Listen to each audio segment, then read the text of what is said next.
So hey guys, welcome to the fourth and the final lecture of ratio and proportion chapter. And this lecture also like the previous lecture is going to be very important. So ये बहुत ज़्यादा important होने वाला है. And I would refrain speaking in English right now because there was some of the requests that please talk in the local language or maybe Hindi because people are not able to understand because the terms that I use and few of them are very beginners or some of them are very beginners, so they're not able to literally understand what I'm trying to explain because of the terms that I use. So I would use a very simple language and the most official language of India and the local language of Goa. Okay. So हमें दिया है a bag contains rupees 3000, the notes of which are in denomination of nothing but rupees 50, rupees 100 and rupees 10. सो ये सारे अपने notes हैं जो हमें दिए हुए हैं और हमें ये भी बताया है कि ये जो नोट्स है उनके नंबर ऑफ नोट्स कितने हैं. There are in the ratio 5:8:10, but we have to see that the notes of rupees 100 is 5. Okay, the notes of rupees 50 it is 8 and this is 10. Okay, और ये भी दिया है कि इनकी वैल्यू जो है वो 3000 है. तो ईजी है, अगर इनकी वैल्यू ही दी है रुपीज़ 3000 है तो इनकी वैल्यू हम निकाल देते हैं पहले. ठीक है, this is how much 400, this is 500 and this is 100. this is nothing but 1000 part की वैल्यू ही 3000 है. सो वन पार्ट की वैल्यू कितनी हो गई? 3 हो गई. अगर वन पार्ट की वैल्यू 3 है then the number of notes of rupees 50 in the back. मतलब कौन सा पूछ रहे हैं? इसका पूछ रहे हैं. वन पार्ट 3 है तो 8 पार्ट कितना होगा? 24 होगा. Option C. समझ आए? इन अ बॉक्स कंटेनिंग 1 रुपी, एक बॉक्स है जिसमें 1 रुपया है, 50 पैसे है और 25 पैसे भी है. ओके, इन दी रेशियो कौन सी रेशियो में है? ये 1:2:3 के रेशियो में है. और हमें ये भी दिया है जो नंबर है ना, ये अपने नंबर है भाई, number of coin. The number of 50 पैसा कॉइन वो 80 है, मतलब इसकी वैल्यू वो बता रहे 80 है. तो इसकी वैल्यू 80 है तो ये वन पार्ट का कितना होगा? 40 हो गया. इसको भी इंटू 40 करेंगे तो इसका वैल्यू 40 आ गई. इसको इंटू 40 करेंगे तो इसकी वैल्यू 120 आ गई. Okay, so how much money was there in the box. अभी मनी का वैल्यू निकालना है. सो मनी की वैल्यू कैसे निकालते हैं? 1 रुपये का कॉइन है. ठीक है, 1 रुपये का कॉइन है और इसके 40 कॉइन्स है. 50 पैसे है और इसके 80 कॉइन्स है. 25 पैसे है और इसके 120 कॉइन है. सो it is nothing but 40 into 1 plus 80 into 50 पैसे को रुपये में कैसे कन्वर्ट कर सकते हैं? 50/100 जो होता है अपना हाफ. ओके, प्लस 120 इंटू 25 पैसे को हम लोग रुपीज़ में कैसे कन्वर्ट कर सकते हैं? 25/100 that is 1/4. Okay, so now what is the value? 40 plus 40 plus 30, this is nothing but 80 plus 30 that is 110. I hope you follow this question. Okay, how must be added to each term of ratio 7:11 so as to make it 3/4. इसके ना दो approaches है. एक बड़ा वाला approach आपको दिखा देता हूँ. तो assume that this is 7x and this is 11x. Okay, इसमें हम कुछ तो ऐड करते हैं, इसकी वजह से हमें 3/4 मिलेगा. ओके, अभी इसको तुम पूरा सॉल्व करोगे दैन ऑफकोर्स ये बहुत ज़्यादा लंबा क्वेश्चन हो जाएगा. शॉर्टेस्ट अप्रोच ही हम देखते हैं बिकॉज कॉम्पिटिटिव एग्जाम में शॉर्टेस्ट अप्रोच ही यूज़ करना है. 7/11 रेशियो दिया हुआ है, 3:4 हो रहा है.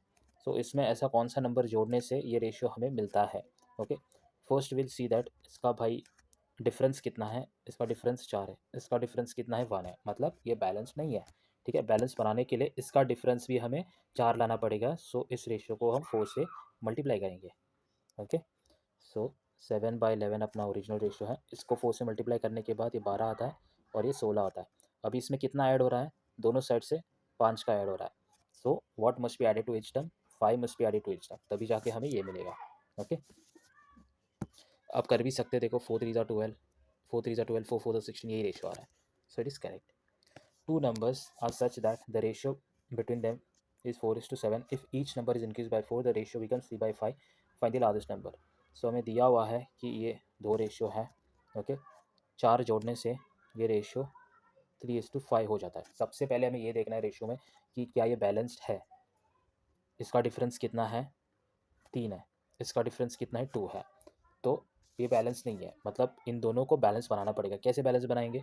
इसको आप 2 से मल्टीप्लाई करोगे 6 हो जाएगा, इसको आप 3 से मल्टीप्लाई करोगे 6 हो जाएगा। ओके, सो 4 2 ज़ा 8, 7 2 ज़ा 14, 3 2 ज़ा 6, 3 3 ज़ा 9 बाय द वे, 3 से मल्टीप्लाई कर लेना, एंड 5 3 ज़ा 15। ओके, सो ये अपना हो गया।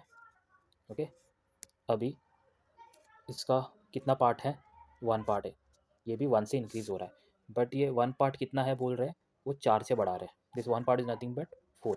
अगर 1 part is 4, then find the largest number कौन सा है, 14 है। 14 इंटू 4 ज़ा कितना आएगा, 56। स्मॉलेस्ट पूछ लेते तो 8 4 ज़ा 32 कर लेते। ओके, न्यू रेशियो का पूछ लेते, अगर न्यू रेशियो का कंबाइंड पूछ लेते तो ये 24 पार्ट आ जाता इंटू 4, जो कि हो जाता अपना 96। ओके, लेकिन ask me anything by the way. In the bag the ratio of red balls to green balls. Okay, अपना ये रेड बॉल है, ये ग्रीन बॉल है, इनका रेशियो 4:9 है। If 6 more green balls were added to the bag then the ratio of red balls to green balls 1/3 हो जाता। तो रेड बॉल्स का पूछा है, सिंपल। ओके, इसको 4x कंसिडर करो, इसको 9x कंसिडर करो, और यहाँ पे दिया है कि ये अपना रेड है बाय द वे और ये ग्रीन है। ओके, यहाँ पे दिया है कि ग्रीन बॉल में 6 हम ऐड कर रहे हैं, तब जाके इसका रेशियो 1/3 हो रहा है। सो 12x is nothing but 9x plus 6, 12 minus 9 कितना होता है, 3x इज 6। सो x हो गया अपना 2। अगर x 2 है तो अपने रेड बॉल्स कितने हैं, मतलब 4x कितना है, that is 8। So option C. So guys, हमें ये क्वेश्चन दिया है, the initial ratio of sugar and flour, this is sugar and your flour is 4:7। Justin added more flour in the 22 kg dough के अंदर sugar और flour है, so we are given this as 22 kg और इनका रेशियो इतना है। Let us find this quantity of sugar and flour. इनको ऐड करने से कितना मिलता है, 11 part is nothing but 22, so 1 part is 2। अगर 1 पार्ट 2 है तो ये 8 है और ये 14 है।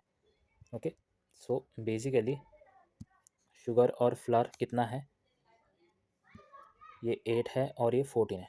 ओके, ये 8 kg है और ये 14 kg है, और उन्होंने ये बोला है कि जस्टिन जो है वो फ्लावर में कुछ तो मिलाता है जिसकी वजह से इनका रेशियो 2:5 हो जाता है।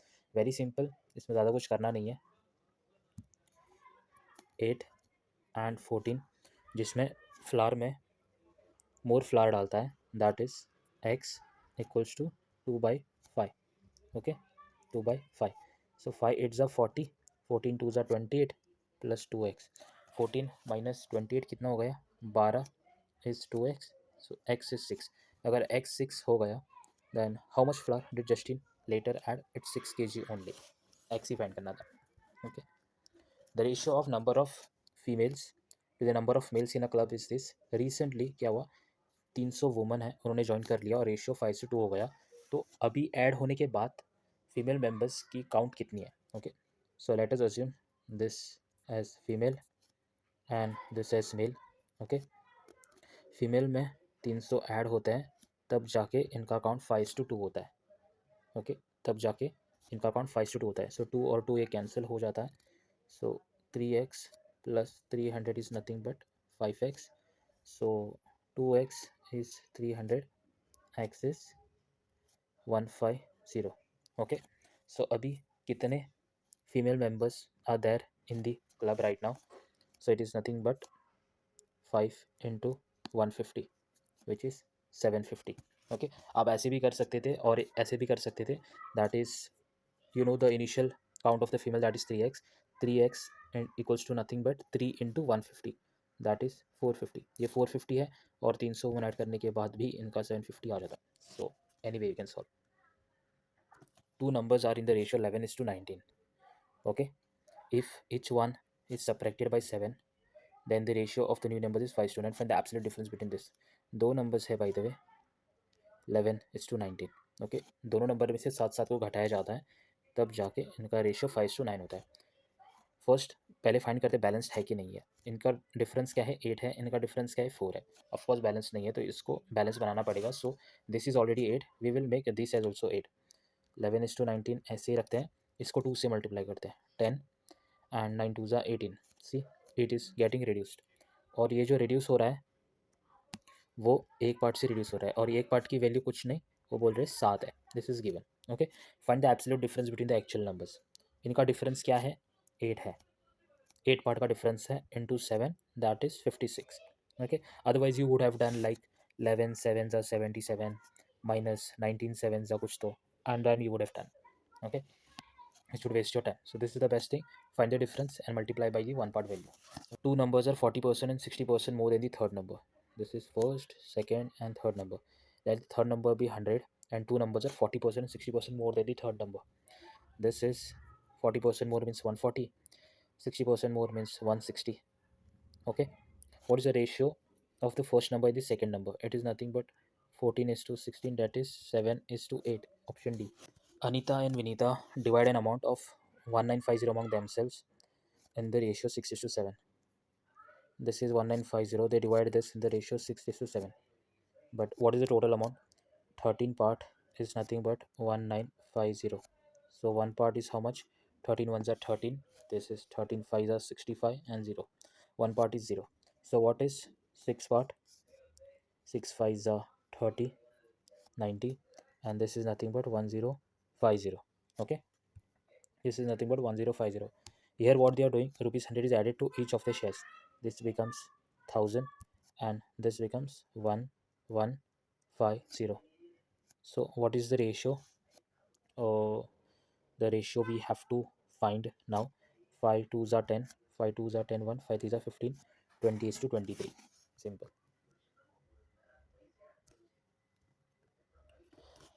The students in the three classes.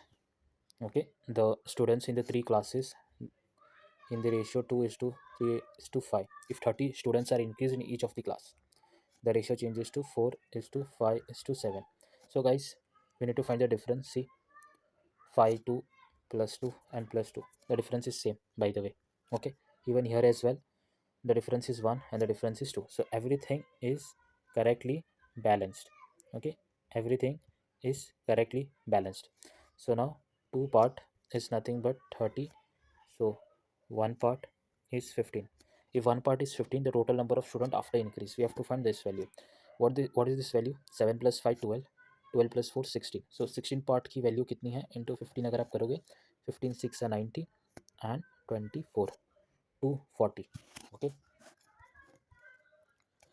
rupees 200 was distributed among three person, Anil, Binay and Chinmay. Okay, भाई ये 200 रुपये है, उसका हमको टेंशन नहीं लेना है, बट हम इसको डिवाइड कर रहे हैं अनिल, विनय एंड चिन्मय के बीच में. ठीक है, यहाँ पे क्या किया गया है, विनय जो है ना, ही रिसीव्स 50% मोर देन चिन्मय. मतलब चिन्मय का जो अमाउंट होगा उससे 50% ज़्यादा विनय को मिलेगा. 50% कितना होता है यूजुअली? 2. अगर चिन्मय के पास 2 है तो इसके पास 3x होगा, 3x होगा. बाद में ये बताया गया है कि Anil received ₹10 more than 150 what Vinay received. 150% कितना होता है? 15/10 into what Vinay received, that is 3x. ये 5 2 ज़ा, ये 5 3 ज़ा, 5 2 ज़ा, this is nothing but 9x/2. और ये बताया कि उससे 10 रुपये ज़्यादा भी मिलता है उसको. This is 10. ओके, और अभी दिया गया है कि भाई इन सारों का टोटल कितना है? 200 रुपये. सो 9x/2 plus 10 plus 3x plus 2x is nothing but 200 rupees. Okay, 200 rupees. So 9x/2 plus 5x is 190. Okay, so 9x plus 10x equals to 380. 19x is 380, x is 20. अगर x 20 है then how much did Anil receive? Anil receive कितना? 9x/2 plus 10 रुपये ज़्यादा, means 9 into 20/2, that is 90 plus 10, 100 rupees. 100 rupees. Okay, the ratio of income of Amar and Komal. Okay, ये अमर है, ये कोमल है, ये इनका इनकम है और ये इनका एक्सपेंडिचर है. ओके, सो इनकम का उनका रेशियो कितना है? 5:4 है. रेशियो ऑफ द एक्सपेंडिचर कितना है? 2:1 है. गाइस देखो, इनके दोनों का डिफरेंस एक ही है. ठीक है, horizontal difference and vertical difference उनका सेम है, सो यहाँ पे कोई बैलेंस की ज़रूरत है नहीं. 5 - 2 कितना? 3. 4 - 1 3. और ये 3 का पार्ट ही कितना बताया है? 6000. So one part is how much? 2000. If one part is 2000, find the income of Amar. Amar का इनकम कितना है? 5 into 2000 which gives you 10,000. Simple. The ratio of income of Varun and Anil is this. The ratio of the expenditure is this. If Varun and Anil saves 2100 and 1300 respectively, then find the income respectively. यहाँ पे एक लोचा है, ये तुम्हारा वरुण है, ये तुम्हारा अनिल है, ये इनकम है, ये एक्सपेंडिचर है, सेविंग दिया है. ओके, 12:13 इनकम का रेशियो है, 10:13 एक्सपेंडिचर का रेशियो है. But now you will be like 12 minus 10 2, 13 minus 13 0. How? This is not possible. You need to understand one thing. What we are given is ratio दिया है भाई, ratio दिया, actual value नहीं दिया है. यहाँ पर हमने इसीलिए किया था बिकॉज यहाँ पे सब कुछ बैलेंस था, इसलिए हम यहाँ पे कर पाए. यहाँ पर बैलेंस नहीं है, यहाँ पे बिल्कुल बैलेंस नहीं है. ठीक है, so you have to consider this as x and x and this as y and y. और Varun and Anil saves rupees 2100 and 1300. इसको भी अप्रोच कैसे करोगे? अपने कॉन्सेप्ट पे ही जाना. ठीक है, कॉन्सेप्ट पे ही जाना. Income minus expenditure of Varun upon income minus expenditure of Anil is nothing but your savings 21/13. ठीक है, 0 0 हटा देना. And then when you will solve for X and Y, आपको ऐसे रेशियो आएगा. ठीक है, then find the income respectively. जो एक्स आएगा वो 12 में डाल देना, और जो दूसरा वाला एक्स आएगा तो इसमें डाल देना. दोनों की इनकम आपको मिल जाएगी. So what you have to do is nothing but you have to find the ratio of X and Y. That's it. यहाँ पर मैं टाइम वेस्ट नहीं करना चाहता. Leave this up to you to solve. आप प्लीज सॉल्व करिए. ठीक है, the ratio of income of A and B is this and the ratio of saving is this. If A and B spends this, same concept पे ही करना है. ठीक है, same concept पे ही करना है, सेम वे करना है आपको. So even I am gonna leave this up to you because there should be something that even you should solve. सब कुछ मैं करूँगा तो आप क्या करोगे? सो ये होमवर्क की तरह लीजिए आप. ठीक है, अगर नहीं होता है then you can personally DM me on my Telegram ID. I will solve that for you. Okay, so यहाँ पे हमारा पूरा लेक्चर ख़त्म हुआ. I hope you like this video and please do let me know the feedback of this lecture and overall the series that we have started for your Goa HSC CBD2 part. Okay, thank you so much and we'll see you soon in the next video with a topic that will be a surprise.